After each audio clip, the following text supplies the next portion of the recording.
질문하실 게 많이 있으셔가지고 좀 저희가 이번에 자리를 세팅했는데 좀 어떤 게 좀 듣고 싶은지 그런 거 좀 질문 좀 해주실래요? 네, 우선은 저는 가장 좀 궁금하고 했던 내용들이 뭐였냐면은, 우리나라에 있는 그 부동산들도 지금 많은 분들이 매매라던가 뭐 이런 임대적인 부분들이 많은 공시를 지금 차지하고 있습니다. 심지어 이제 강남 같은 경우라던가 뭐 홍대, 저희가 알고 있는 뭐 신사 오거리라던가 뭐 가로수길부터 시작을 해서 지금 많은 빌딩들이라든가 상가들을 거의 다 지금 뭐라고 해야 되죠?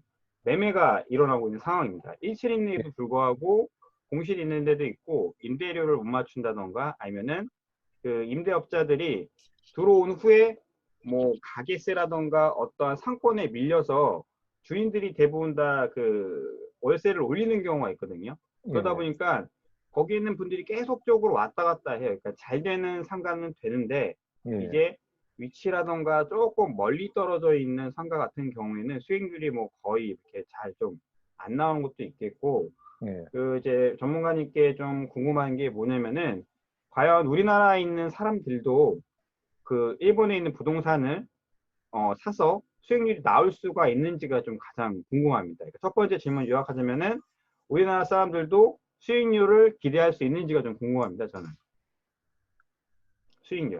그거에 대해서 어떻게 생각하세요, 선배님? 저희 같은 경우에 일본 같은 경우에는 네, 그 상가보다는 제가 네, 보기에는 그 작은 아파트나 뭐 그런 게 많거든요. 아파트나 네, 마ンション같은 거를 네, 네, 그 매달 월세를 받아서 그 네, 이승으로 올리는 게 많은데 네, 저희가 이제 상가는 거의가 네, 그 많이 그렇게 있긴 한데 이제 네, 네, 가격도 비싸고 네, 똑같아요. 만약에 물건이 빠지고 그러면은 다시 이제 그 네, 안에 들어서 새로 사는 사람들 찾을 수 있는 것도 좀 힘들고 네, 그러니까 우선은 저희가 안정적으로 이익을 낼 수 있는 게 저희가 부동산에서 봤을 때는 그거죠. 이제 작은 아파트나 그런 네. 걸 사셔가지고 그걸 이제 렌트로 한 달 매일 렌트로 해가지고 그 렌트비를 받는 게 가장 네. 안정적이라고 생각할 수 있는데 그런 거 어떻게 선배님 그런 거 어떻게 생각하세요? 네네. 그 일본에도 그 상점로 네, 월세를 받는 것이 있기는 있는데, 네, 그런데 그 아까 말씀하신 대로 그 가격이 변동도 되고, 네, 그 장사가 안 되면은 곧 나가는 그런 리스크가 네, 있죠. 네, 그런데 그 보통 그 패밀리 같은 것이 사는 그 보통 살기 위해서 내는 집세는 그리 변동도 없고, 그리고 그 한번 계약을 하면은 네. 집세가 올라간다 내려간다 그런 것이 없고, 그 안전적으로 그 한국분이 일본에서 부동산을 사고 한다면은 그 안전적으로 할 수 있는 그런 산점이 아니, 그런 보통 생활을 하는데 그 월세를 내는 것이 낫다고 저는 봅니다. 그리고 제가 네, 저번에 그 선배님이랑 얘기했었을 때 제가 들은 얘기로는 그 혼자 사는 원룸 있잖아요. 그 네, 네, 네, 단독, 원룸. 그러니까 뭐, 그러니까는 남자 한 명, 여자 한 명 사는 그런 원룸 말고 그 네, 가족들이 사는 데 있죠. 네, 네, 방이 네네, 막 그렇죠. 방이 한 두세 개 있고 네, 그런 사람들은 만약에 한 번 이사를 오면은 좀 나가기가 힘들다는 거죠. 만약 그 가족들이 거기서 정착을 하게 되면은 네, 이렇게 나가기 힘드니까 아마 그 안정적으로 그 길게 네, 그 집세를 받을 수가 있고 그리고 네, 집세라고 그러니까 월세를 받을 수 있고 그리고 만약에 그 사람들이 나갔다 그래도 그런 가족들이 들어서 살 수 있는 데는 금방 새가 들어가 나오고 다시 계약을 할 수 있거든요. 그러니까는 그렇게 보면 이제 원룸 같은 그런 것보다는 가족 패밀리 같은 그런 사람들이 사는 곳을 만약에 저희가 구입해가지고 월세를 돌리면은 더 안정적으로 할 수 있다는 거죠. 공실도 좀 적고요. 그리고 공실의 위험이 없습니다라는 말씀이시죠? 뭐 위험은 있긴 한데 적다는 거죠. 그 리스크가. 그러면 제가 여기서 좀 궁금한 부분들이 뭐냐면은 이 예, 부분이거든요. 공실. 예, 예, 저희가 이제 한국에서 이제 부동산을 이제 저도 많이 알아보고 이제 나이가 좀 있다 보니까 그런 게 좀 많이 궁금하더라고요. 예, 공실이 만약에 예를 들면은 일정 기간 동안 생기게 예, 됐을 때가 이제 부동산 업자들이 가장 좀 어려워하는 부분들이 많거든요. 예, 그 부분 중에 이제 첫 번째가 뭐였냐면은 공실이 있기 때문에 가격을 이제 낮춘다는 겁니다. 월세 가격을. 예. 그럼 월세 가격을 낮추게 되니까 어떻죠? 수익률이 이제 떨어진다 맞으니까 이런 얘기죠. 그렇죠. 예. 근데 그런 현상들이 되게 좀 반복이 되게 많이 되고 있어요, 생각보다. 음, 그러니까 저희가 일례로 말씀드리고 있는 경기도 어느 그쪽에 있는 이제 저희가 원룸이라는 투룸을 말씀을 드리는 겁니다. 직장인이 좀 있는 상태에서. 예. 거기 같은 경우에도 예전에 있던 상가 수익이 5%였거든요. 5%에서 7%까지 있습니다. 7%. 7%까지 됐었었는데 지금은 거의 한 반 정도로 좀 약간 낮춰졌다고 보셔야 돼요. 그러니까 우리나라 사람들이 안 보내도 이제 일본에 있는 부동산도 그렇고 걱정이 좀 되겠죠. 위치도 멀고 그리고 실물을 이제 안 받기 때문에 여기서 말씀하시는 공실이라는 부분들이 안 생긴다라고만 말씀하시는 것보다는 어떻게 해서 이게 잘 안 생기는지, 그리고 만약에 공실이 생겼을 때 어느 정도의 텀이 있고 이 텀을 줄일 수가 있는지에 대한 게 전 가장 궁금하거든요. 왜냐면은 월세라는 것들이 고정이라고는 전 생각을 안 합니다. 그렇죠. 예. 변동이라고 좀 생각을 하거든요. 어느 정도에 대한. 그래서 그럼 그렇죠. 만약에 공실이라던가 월세의 비중들이 이렇게 왔다 갔다 하지 않을까라는 그런 심적인 걱정들이 많이 생기다 보니까 예. 요즘에는 대부분 다 아까 말씀하신 투룸 그리고 쓰리룸을 좀 약간 기피를 해요. 그래서 차라리 투룸은 괜찮다, 쓰리룸도 괜찮다. 근데 이게 수익률이 나오냐라는 게 이제 가장 저희가 좀 이제 궁금한 부분이고, 저 외에도 있는 많은 분들이 그런 생각을 좀 많이 하고 있죠. 요즘에 이제 저희 나라 같은 경우는 은행 금리도 좀 낮다 보니까. 그래서 그러니까, 공시에 대한 그런 거랑 월세가 정말 어떻게 안정적인지, 그냥 우리 그 전문가님들께서 그냥 안정적이다, 그리고 단순하게 안정적이니까 수익률이 나온다라고만 얘기를 하면은 저희가 보는 입장으로서는 오피스텔 수익률 더 안 나오는데 이 수익률이 과연 그냥 일본이니까 믿고서 우리 말만 믿고서 수익률이 나온다라고 말씀을 해주시면은 그게 좀 되게 좀 앞뒤가 좀 안 맞는 것 같아요. 제가 봤을 때는 아직 그게 좀 설득이 조금 뭐라고 해야 되죠? 설득이 만약에 제가 투자한다는 입장으로서는 그 설득이 조금 떨어지지 않을까 싶은데, 공실에 대한 내용이랑 그리고 월세에 대한 그 변동성에 대해서 한 번만 조금 자세하게 좀 말씀을 해주시면은 어떨까 싶습니다. 그 공실에 관해서는 그 일본 부동산이기 때문에 공실이 없다 등 그런 이야기는 없고, 그런데 어떻게 그 공실이 안 나오도록 하는가 는 것이 최소한. 그런데 그러니까 그 부동산을 살 때 그 입지가 가장 중요하죠. 그러니까 그 여기 가깝다, 생활이 쉽다, 그러한 것이 조건이 맞으면은 만약에 공실에 나와더라도 곧 들어갈 가능성이 크다는 겁니다. 그러니까 시골이고 그리고 여기 여기 되게 멀고 뭐 생활도 편리점도 가까이 없고 그러한 부동산은 절대 사면 안 됩니다. 그러니까 산다면은 역시 여기 가깝고 만약에 공실이 나와도 꼭 채울 수 있는 그러한 부동산. 그러니까 우리는 소개한다면 그럴 만한 부동산을 소개하죠. 그러니까 그 한국의 저도 경기가 좀 어떤지 모르는데 일본은 지금 전반적으로 경기가 나쁘다 하여도 그런데 주택은 그 사람들이 생활하고 해야 하니까 그 산점에 비하면 절대로 사는 사람이 있고 월세가 맞으면은 반드시 그것은 들어가기 때문에. 그런데 극단히 월세가 높거나 낮으면은 이거 안 되기 때문에 그 월세도 알맞춤한 월세하고, 그러니까 만약에 월세 그러한 물건을 구입하면은 만약에 나가더라도 월세가 떨어진다 그런 것은 없어요. 그런데 시골이면은 그러한 것이 있을 수 있죠. 나가면은 지방이라던가 뭐 다른 지방. 그 역세권이 아닌. 그러면은 저희가 좀 궁금한 게 이 역세권이라고 역세권이라는 기준이 역세권이라는 기준이 일본으로 친다고 한다고 하면은 저희가 알만한 도시 뭐 신주쿠라던가 뭐 도쿄 이런 쪽인가요?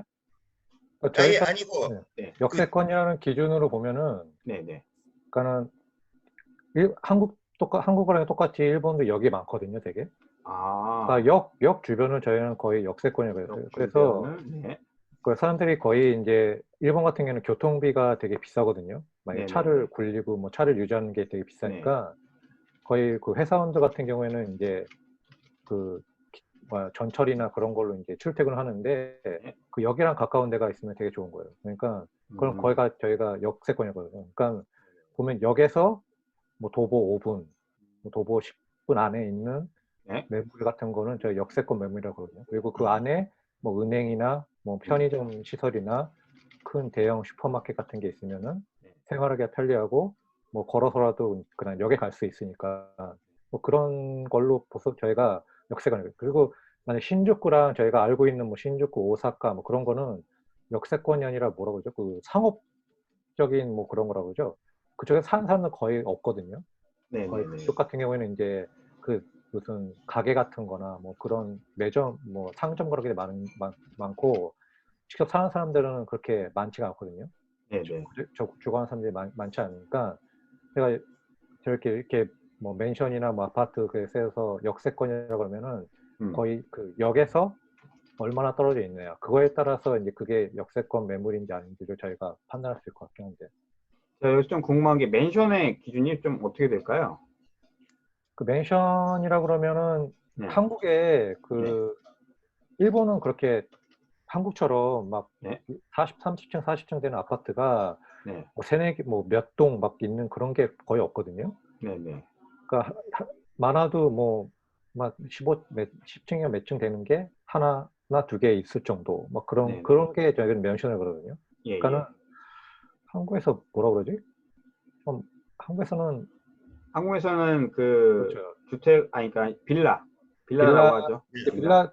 근데 빌라보다 좀 높은 데도 있고 낮은 빌라는 좀 낮잖아요. 한국에서는. 그래서 4층에서 요즘에는 엘리베이터가 좀 있어갖고 4층서부터 한 6층까지 지어지는 곳도 있습니다. 높게는 한 소형 아파트라고 하죠. 저희 쪽에서는 소형 아파트라고 해서 한 10층 이상 정도 되는 그런 것들도 있고요. 근데 거의 그 정도인 것 같아요. 저희도. 그렇죠? 선배. 네, 그 빌라는 것은 그 일본에 없고 그리고 그 망션이라는 것이 그 4층, 6층 없고 거의 다 뭐 10층, 15층 그런 것이 망션.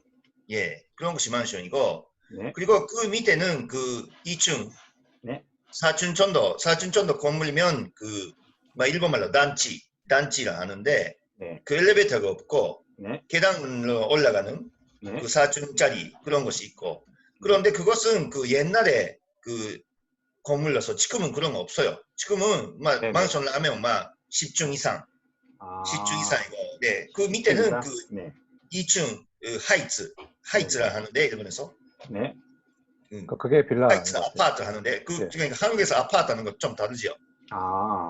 네, 아파트 하면 그 2층 그런 한 것이 2층 계단이 있고, 한 방이 10개 좀 그런 것이 아파트죠. 일본에서 아파트라고 그러면은 쬐끄만 건물에 한 방이 약간 10개 정도? 그 10명 정도 13대가 살 수 있는 그런 데가 아파트라고 저희 그러거든요. 그리고 이제 단지라고 해서 이제 저희가 보면은 이제 한국에서는 주공 아파트 같은 거 있잖아요. 옛날에.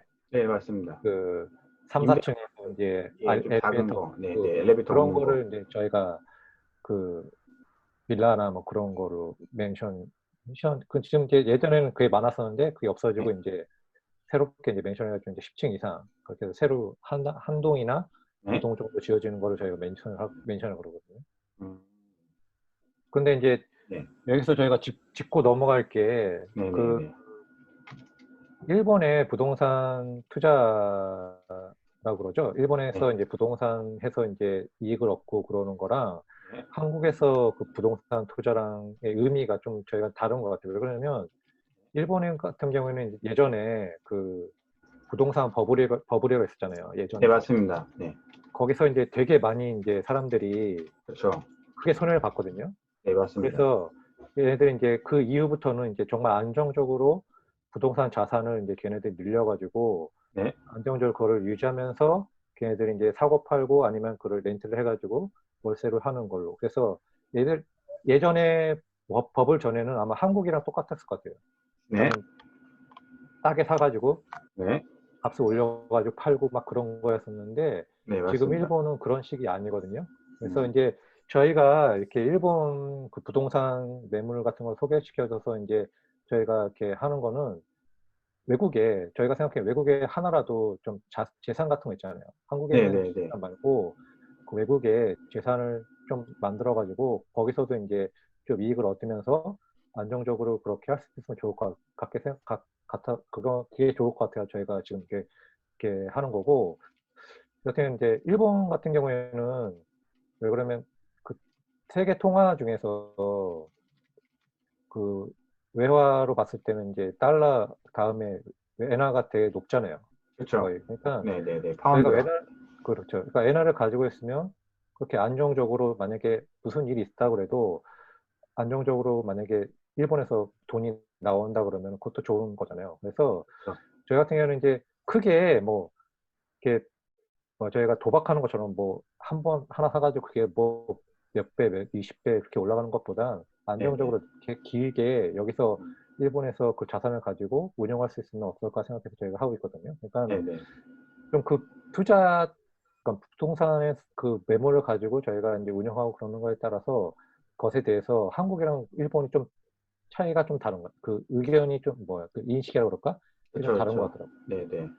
저희 나라 같은 경우에는 우선 기본적으로 그 좀 빠르다고 해야 되나요? 우리나라 사람들이 전 세계적으로 그렇죠. 유명하지 않습니까? 그렇죠. 특히나 예. 어떤 회사들이든 간에 우리나라 사람들 좀 빠른 걸 원해요. 좀 빨리 일 처리를 해서 빠른 수익률이 나오고 이게 이제 질질 끄는 걸 별로 안 좋아하거든요. 그래서 예. 평균적으로 이제 매매를 하죠. 매매를 하게 되면은 평균적으로 한 5년에서 한 7년 사이에 거의 다 이제 매매를 하기를 원합니다. 예. 그러니까 이거를 다른 나라의 기준으로 봤을 때 뭐 10년이라던가 15년 이상 장기적인 투자를 가지고 간다는 분들은 이미 예전에 이제 오피스 하시는 분들 있죠. 저희 그렇죠. 나라의 그 산업적인 붐이 크게 일어났을 그 시절, 그러니까 지금으로부터 부동산 경기가 좋았던 물론 시점도 있었고 안 좋은 시절도 있었겠지만은 한 4, 5년 전에서 6, 7, 약간 10년 전에 샀던 분들은 계속 가지고 있어요. 근데 지금 들어가시려는 분들은 흔히 말하는 대로 뭐라고 하냐면은 물린다라고 하죠. 돈이 물린다. 예.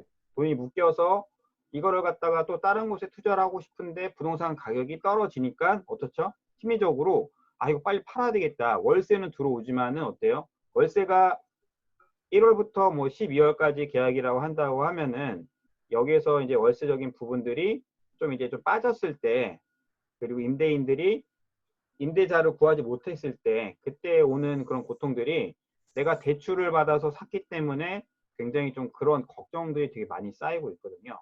예. 그래서 만약에 투자를 한다고 하면은 좀 약간 장기적으로 가야 되는데 예. 장기적인 기준이 얼마 정도고 그리고 평균적인 매매가 있죠. 매매가 아까 예. 말씀하셨던 맨션이라던가 그 아파트 같은 가족 패밀리형 그 아파트가 얼마 정도의 그 매물로 나와 있고 그 다음에 그 투자 기간이 얼마 정도 이제 거치를 좀 해야 되는지에 대한 그런 게 좀 궁금하거든요.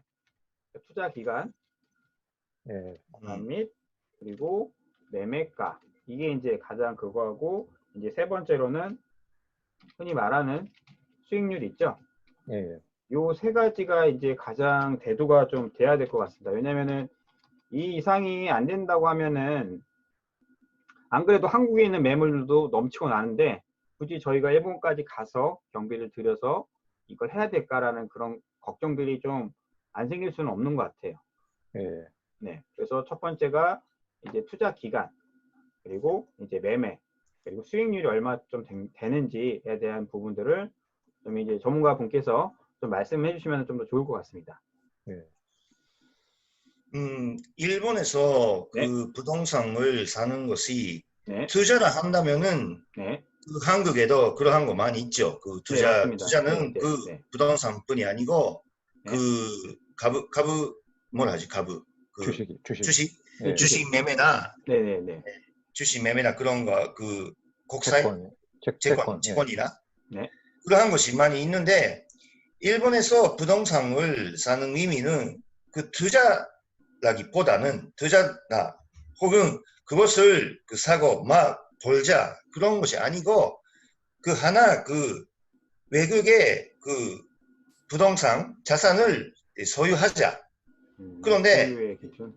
네. 그런데 소유한다면은 역시 수익도 있어야 하고 그저 그 부동산만 있어도 아무 돈도 안 되기 때문에 네. 약간의 수익도 얻으면서 부동산 그 외국의 일본의 그 망청을 소유하자.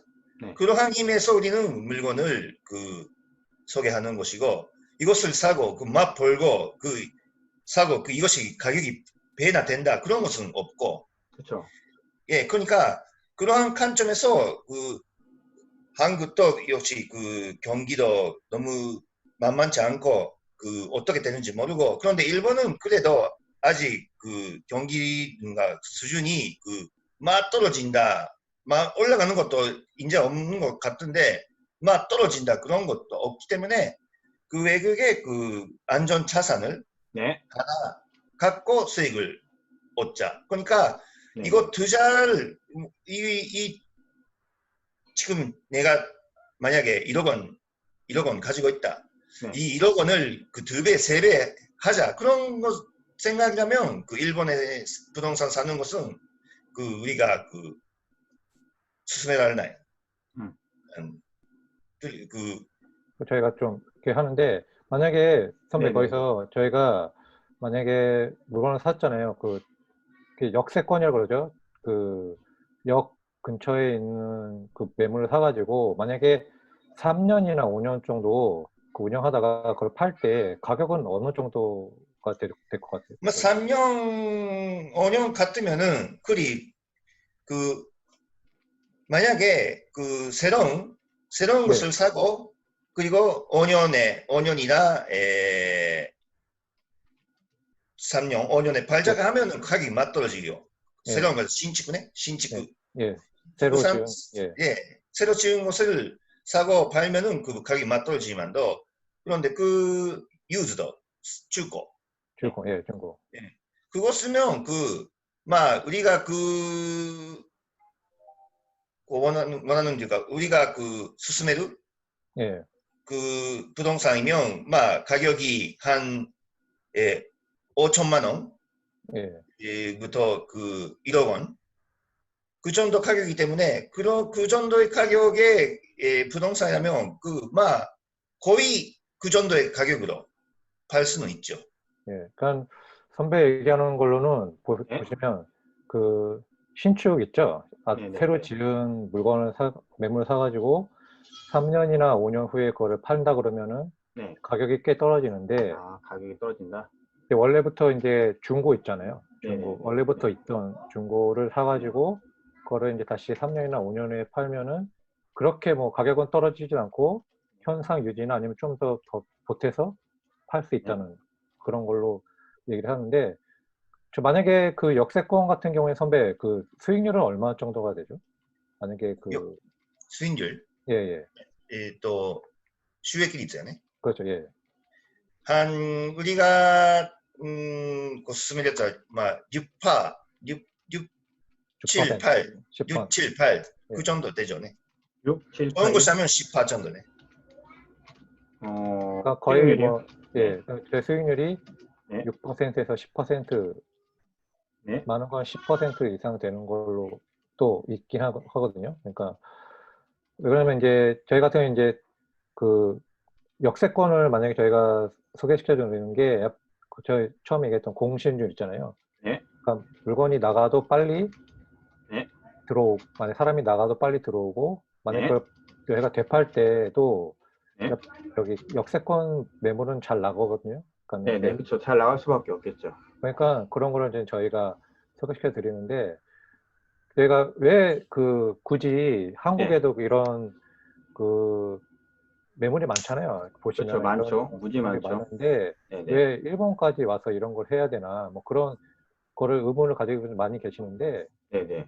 제가 생각하기에는 이제 외국에 한국에서 부동산을 가지고 계시면 되게 제재가 많잖아요. 막 한 그렇죠. 사람이 두 뭐 개나 취득세라던가 뭐 어떻게 그 양도세라던가 이제 그렇죠. 그런 그러니까 뭐 차익들 때문에 굉장히 좀 많은 요즘에도 뉴스에 나오지만은 부동산을 저희가 많이 소유를 못하는 기준이 뭐냐면 첫 번째로 그 그거 막 이렇게 취득세라고 하죠. 취득세적인 예. 부분들이 굉장히 많이 올랐고, 그 다음에 1인 1주택.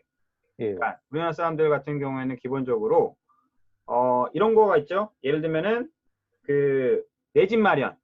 예. 특히나 이제 결혼하시는 분들, 신혼부부 위주로 이제 내 집을 마련해 주겠다는 정책이 펼쳐졌기 때문에 결혼을 하시는 분들, 그리고 이제 그 어느 집이 없으신 분들에 대해서 좀 이렇게 한데, 대부분 다 어떻게 껴있냐면은 이제 대출이 규제가 되게 심해졌거든요.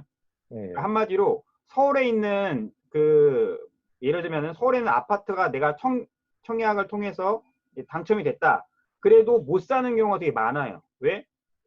서울 같은 경우에라든가 어느 지역 같은 경우에는 대출 자체가 아예 이제 제한이 되어 있습니다. 예. 투기 과열 지역이라고 해서 서울에 있는 아파트는 그래서 지금은 거의 매매를 하기 위한 돈이 없어서 못 사는 경우가 너무 많죠.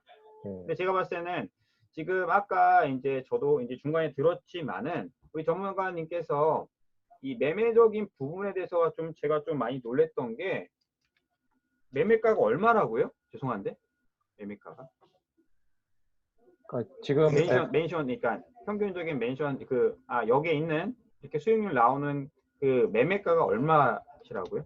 제가 아까 1억에서 얼마라고 들었는데 5천만 원에서 네? 그 1억 원 한국 정도. 돈으로 말씀하시는 거죠? 이게 한국 돈이지. 네. 그러니까 또 그 값 비싼 것도 있지만도 네네 그렇죠. 우리가 그 수수매도 네. 우리가 이야기하는 것은 그 정도의 가격의 것이요. 그러니까 근데 이 이것보다 정도면은 이것보다 더 비싼 것도 있긴 한데 네네네. 처음에는 불안하잖아요. 그렇죠. 여러분들도 불안하고 큰 그러니까 투자를 하기가 좀 어려우니까. 그렇죠. 네. 그러니까 처음에는 좀 싼 가격 있잖아요. 좀 저희가 조금 네. 그러니까 종잣돈이라 아니어도 조금 저희가 있는 돈으로 한번 이런 걸 해보면 어떨까 하는 그런 정도의 매매가로 저희가 좀 처음에는 할까 생각 중이거든요. 그래서 저희가 한국 같은 경우에 이제 만약에 제가 만약에 부동산을 가지고 있으면은 제 자식이나 네. 뭐한테 이렇게 하면 또 그 양도세나 뭐 그런 거 다 내잖아요. 그렇죠. 이게 만약에 이제 물려준다는 그런 그렇죠. 게 상속으로 들어가야 상속세 되겠죠. 뭐 그런 것도 다 상속세가 이제 강하기 때문에. 네. 다 되게 비싼데 네. 일본 같은 경우는 그런 게 없거든요. 그러면은 예. 정리를 좀 이렇게 좀 해드려도 될까요? 예. 상속세 및 뭐라 해야지 보유세? 우리나라 사람들한테는 이게 적용이 안 되나요? 예, 그거는 그러니까 제가 알아본 네. 바로는 네.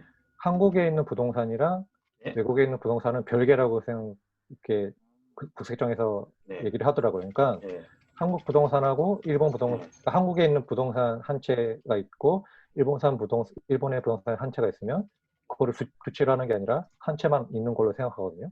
그러니까는 그에 따라서 네. 그에 따라서 이제 보유세 같은 거는 네. 한국에 낼 그냥 뭐 중과세라고 그러죠. 네. 그게 만약에 두 채, 세 채 갖고 있었을 때 네. 그에 대한 중과세가 없어요. 왜 그러냐면 네. 그 세금에 관한 거는 일본에 있는 그런 일본 그쪽 있죠. 일본에 세금을 내시면 네. 한국에서 세금을 낼 필요가 없거든요. 네. 그런 걸 저희가 계산해 봤는데 그렇게 왜 그러면 일본도 신축으로 된 아파트 하나 사시면 네. 세금이 많이 나올 수 있긴 한데 이런 네. 중고 같은 경우는 세금도 그렇게 비싸진 않거든요. 대충 세금을 제가 좀 여쭤보고 싶은데 일본의 보유세는 그러니까 일본의 보유세는 얼마 정도 할까요? 집을 샀을 때 취득세라던가 취득세라고 해야 되겠죠. 우리나라 말로 취득세. 세율이 어떻게 될까요? 취득세가 네, 그 가격에 네네네. 한 평균적으로 3% 정도예요. 가격이라는 것이 그 네. 매매 가격이 아니고 네. 그 매매가가 가격이 아니고 그 공시가라고 그러죠. 그 공시가요? 예. 같이 그걸 얘기하시는 건가요? 거기에 반영되어 있는 그 공시가라는 게 어떤 일본 공시가 우리나라 공시가랑 좀 개념이 좀 다른 것 같은데 어떻게 좀 그러니까 그게 정의를 이제 좀 네. 그러니까 일본에 만약에 오사카 있죠. 네네 오사카. 네. 그래서 무슨 어떤 지방에 네. 그쪽에서 이제 걔네들이 이제 그 약간 공시가를 매겨요. 네. 이 토지는 얼마고 이 건물은 얼마다. 그래서 저희가 매매가보다는 거의 그 공시가가 싸게 나오거든요. 이렇게 아래로 나오니까 그거에 대한 3%니까 저희가 하나 계산했을 때 1억 원 1억 원 정도의 매물로 봤을 때도 저희가 그때 얼마였죠? 1억 원대 매물도 네. 보유세가 한 200만 원 정도 아닌가? 어, 200만 원. 네, 그러니까 200만 200만 원 원, 정도. 200만 원과 250만 원 정도죠. 그렇죠. 예. 네. 여기서 250만 원이요? 이거는 굉장히 좀 메리트가 좀 있는데요, 그래도. 만약에 그러면 저희가 한국 예. 분들이라던가, 뭐 이제 어떤 그 장기적인 투자를 원하시는 분들은 한 집을 한 2채, 3채를 갖고 있으면은, 이게 어쨌든 2채, 3채를 갖고 있어도, 10채를 갖고 있어도 상관없다는 거죠. 또 상관없다는 말씀이신 거죠. 그렇죠. 상관없죠. 그러면은 이런 집을 예를 들면은 2개, 3개 있으신 분들도 혹시 우리나라의 분들이라든가 해외에 이런 계신 분들이 예. 실제로 좀 있는지 좀 궁금합니다. 그러니까 저희 나라 사람들이 그 일본에 있는 부동산을 가지고 있다는 그런 질문들은 제가 받은 적은 거의 없거든요. 그러니까 외국 투자자라고 한다고 하면은 뭐 중국이든 아니면 뭐 영국이든 뭐 다른 타 나라의 기준이라고 봤을 때 그분들이 보는 기준이 우리나라 보는 기준이 틀린데, 만약에 예. 좀 우리나라든가 이렇게 해외에 있는 분들이 이거를 취득을 한 대충 몇 개 정도를 좀 보유하고 있는지가 좀 궁금합니다. 저희가 이제 그것 때문에 지금 지금 이런 거를 저희가 소개시켜주고 그런 건데, 네네. 지금 외국 분들 중에서는 거의가 이제 홍콩이나 뭐 그런 네. 중국 분들이 많이 계시거든요. 네. 그래서 이제 한국 분들이 거의 없어요. 그래서 저희가 네네네. 그런 중국 분들이나 그런 거 파는 것보다는 저희가 네. 이거는 한국 분들한테 더 이렇게 이런 물건을 소개시켜가지고 네. 저희가 팔고 싶어서 이제 저희가 이거 하는 건데, 네네. 저희 같은 이제 선배도 뭐 저희 지금 여기서 일을 하고 계시는데, 네. 선배 같은 경우는 지금 3, 40채 정도 매물을 갖고 계시거든요. 잠시만요. 근데 3, 40채요? 예, 예. 근데 그런 3, 4채 가지고 계셔도 네. 그거에 대한 30채를 가지고 있다는 중과세 그런 게 없어요. 그러니까는 매물 하나하나에 대한 세금만 내시면은 상관없다는 거죠. 그리고 만약에 그건 이제 그걸 팔고 뭐 되팔고 뭐 이렇게 사고 되팔고 그랬을 때 이익에 관한 세금을 내야 되는데, 그거는 이제 한국에서 내시든 일본에서 내시든 상관없어요. 만약에 그거를 네네. 한국에서 내시면, 일본에서 내시면 한국에서 신고하실 때 일본에서 그 세금을 냈다, 그런 신고를 하시면 네. 한국에서 낼 필요가 없거든요. 그러니까는 네. 한국에서 보실 때 중과세는 없어요. 그러니까는 일본에서 낸 세금을 다시 여기서 한국에서 내야 된다, 네. 그런 거 없으니까 거기서 한국에서 한국분이 보셔가지고 가격이 싼 데서 내시면 되죠. 만약에 일본에서 만약에 그런 이익이 났을 때 네. 일본에서 내는 돈, 만약에 세금이 싸면은 일본에 내시는 게 좋고, 네. 만약에 한국에서 그거 신고해가지고 그런 한국에서 그 세금이 싸면은 네. 한국에서 신고하시는 게 낫죠. 그러니까 만약에 음. 소득세라고 그러죠. 그런 네, 걸 소득세, 신고하셨을 때, 취득세. 네네.